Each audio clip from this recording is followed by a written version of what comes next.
FHS season tickets.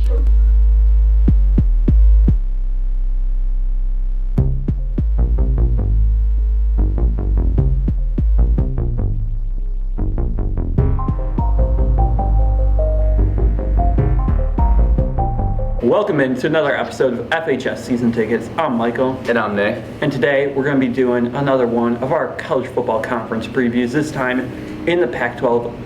Starting off with the Pac-12 North. Nick, do you want to go first or do you want me to go first? You can go first. All right, so I'm going to take number one, the Stanford Cardinal. They had a great game against Rice, 62-7, but everybody predicted they were going to blow out Rice, so I'm not really taking too much into that game. But I did like what they were able to do on the offensive and defensive side of the ball, scoring 62 points, only allowing 7. They have a huge game coming up at USC in the second week of the season. That's going to be absolutely massive for the Cardinals. So we will see what they're able to do very early on in the season and see if they're a true college football playoff contender like some people are claiming. Second place, I'm going to go with Washington. They lost a lot of NFL talent, but they still do obviously have quarterback Jake Browning. He is the main guy on this team. Also, head coach Chris Peterson has developed the Huskies into a formidable contender year in and year out, I would say. He's built that program up from where it really was really low. And Chris Peterson,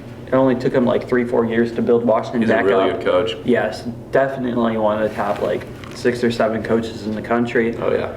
And third place, I'm going to go with Washington State. Luke Falk, I think, is poised to have a really solid season. A lot of NFL scouts like him as well. So I'm going to go with the Cougars to finish in third place. Just behind Washington, I think they do lose the Apple Cup. And I believe Mike Leach has a really solid program. I think his defense is slightly underrated because you think of Mike Leach's team, you think offense, points, a lot of passing yards, fast tempo, but you don't think a good defense. I think his defense is pretty solid. And then fourth place, I'm going to go with Oregon. Not really too confident in this team, but with Royce Freeman back for the Ducks, I do think that they'll have enough firepower in Willie Taggart's first season at the job up in Autzen. And Nick, let's go to your predictions. Are they any different than mine? Yeah, well, the Pac-12 is really great quarterbacks in this conference, but looking at the list, a lot worse than I thought it was going to be. Like the Pac-12, not really as even like close to Big Ten, SEC, ACC, in my opinion. I'd say they're better than the Big Ten in terms of quarterback play. Oh yeah, quarterback play. But I'm saying overall. Oh, overall. No, right. Quarterback play. They're probably the best. I would say conference. them in the SEC are like 1-2 because SEC quarterback play last year was really bad. This year they got a lot of guys returning. Also a transfer too. The ACC also lost a lot of quarterbacks. Them in the SEC and Okay, well, anyways. You don't know the SEC quarterbacks. Oh, yeah. Okay. You don't? Vanderbilt. What's the Vanderbilt quarterback? Kyle Schwarber. He's one of the worst in the conference. Is better than Sam Darnold. Take for Kyle Schwarber. Maybe he is. All right. Well, anyways, yeah, the conference is a lot so there's not a lot of room for more surprise for me. So my top 4 are the same as Michael, but a little bit different order. I have Stanford at number 1. As Michael said, even though they lost a lot, and it's really hard to replace a lot of players if you're Stanford just because of how hard it is to get into school academically. And they also still, the players that they lost have been showing out in the NFL preseason. So their Stanford system is really going to help. It's just showing more and more how it just is really good. David Shaw, an amazing coach. So them 1 for similar reasons Michael had. Washington 2, yeah, they lost a ton of NFL talent from like Jonathan Ross to some really good cornerbacks.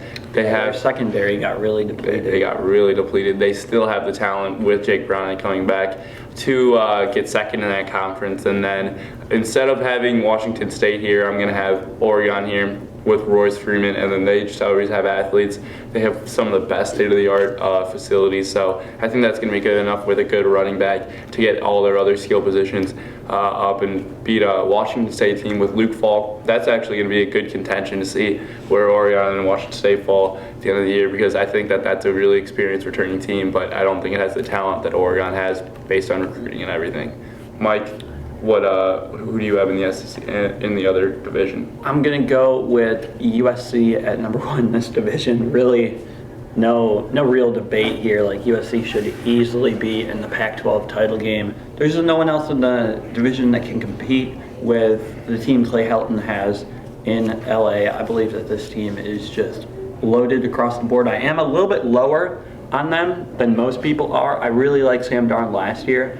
I was probably a little bit ahead of a lot of other people on the USC hype train, and they definitely did not let me down because they ended up winning, I believe, their last 10 games of the season after starting off 1-3. But I don't think this USC team will be in the college football playoff. I believe they have a lot of difficult games. The non-conference schedule isn't that easy either. So I definitely have some concerns for this USC team. Also, a lot of people predicting they'll lose at Washington State on a Friday night. I believe that's week 4. They also have a tough game, like I already mentioned, against Stanford in week 2. So very early on in the season, we will see how good of a football team USC actually is and if they can live up to the hype. But picking them first in this division isn't even hyping them up that much, because in second place, I'm going to go with a team that went like 4-8 last year, and I don't really know how much better they got, but with Josh Rosen healthy, I believe that the UCLA Bruins will be able to squeak out second place in a very bad division in the Pac-12 South. Third place, I'm going to go with probably Utah to come in third, even though they lost like their entire offensive line. They have had a couple top 25 finishes in a row after being slept on preseason, but without the offensive line, I think they're going to really struggle. And then fourth place, I'm going to go with Colorado, the team that did make the Pac-12 title game last season. They did lose a lot of talent, namely their quarterback, so I believe that Colorado takes a significant step down. They also weren't like even the greatest team last year. They lost to USC head-to-head. USC was definitely a better football team, but due to some early season struggles from USC, they were not able to make the Pac-12 title game and potentially beat Washington for a second time. So I'm going to go with Colorado, fourth place. Nick, who are you taking in this division? Yeah, I mean, obviously USC number 1 for similar reasons that Michael said. Don't really have to go on too much, but I agree with Michael. I think this team is really overhyped right now. I think that this hype train has hurt USC in the past, so be on the lookout for that. I think that UCLA also number 2, with just Josh Rosen. That's just the X factor there. He's probably a top 5 quarterback in this league, and he's gonna be back healthy, and he has a lot of talent in that arm, and just he's a really smart quarterback. So I think UCLA gets 2 there. But yeah, they had a losing record last year, so that's pretty scary to have them at number 2 in that division. And then I'm gonna go Colorado because of what Michael said about the Utah line, that they lost a lot on the line, and they also lose a lot just based on how they always have like senior leadership, and after you have a good Utah team, you usually gonna have a downfall. So I'm thinking the same logic's gonna apply. Colorado's gonna be a little bit better, not by much though, because this division is pretty trash. So it's gonna be pretty marginal, maybe like 6-5 wins, and then Utah and then I'll have Utah number 4. Mike, right, who are your top yeah. players in the Pac-12? My top 3 players in the Pac-12, number 1, Sam Darnold. Even though I don't think USC is going to be good as many people do believe, I'm still going to predict Sam Darnold to be the best player in the Pac-12. He's a Heisman favorite right now. I don't think he does win the award, but I'm going to take Sam Darnold as top player in the Pac-12. Second place, I'm going to take Josh Rosen, because he just has all the tools that you want from a quarterback, and after he got hurt, UCLA really fell down to nothing. They couldn't do anything in the running game, and Josh Rosen is going to have to lead this Bruins offense almost single-handedly. And then third, I am going to go with Royce Freeman, the running back out of Oregon. I believe he has another great season, and I think he's going to get fed the ball a lot this season. Nick, who are your top 3 players? Yeah, Darnold number 1, based on the talent. He's looking like the number 1 overall pick right now. You can't really go wrong with that. Number 2, I'm actually going to have Royce Freeman, because I think he's going to have a great bounce back year. Last year he was pretty marred with the injuries, but this year he's been training hard. That Oregon team, I think, is going to be marginally better than a lot of people think, and I think Royce Freeman's the major reason for that, so he's going to jump off the board. And then number 3, I'm going to go with Jake Browning, actually, too.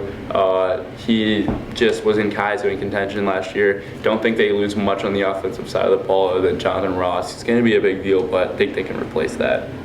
All right, anything else before we wrap up this video? No, nothing. All right, that'll wrap it up for this episode of FHS Season Tickets. Hope you guys enjoyed the 4th installment of our Power 5 Conference previews. The final one will be on the Big 12.